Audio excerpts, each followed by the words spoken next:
Assalomu alaykum, hurmatli chorva baza kuzatuvchilari. Bugun 2026-yil 23-iyun.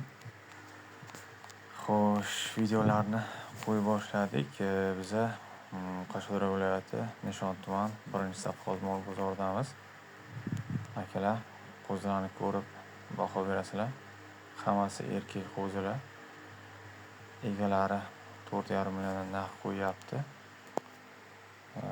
Bitta qo'zimizni, mana shu chekkadagi qo'zimizni 4,2 mingdan so'rashyapti. 4,2 mingga berishmayapti mana shu qo'zimizni.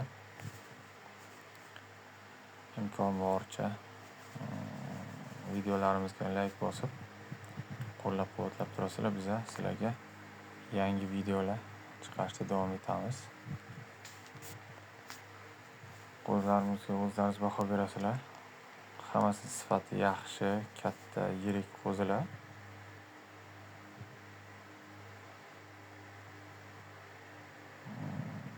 Narxiga o'zlaringiz fikr bildirsanglar bo'ladi bemalol kommentariyada. Qo'zilar 4,200, 4,300 mingga arziydimi? Bozor so'rayapti 4,200 mingdan. Egalari yo'q deyapti. Egalari 4,5 milliondan narx qo'ygan.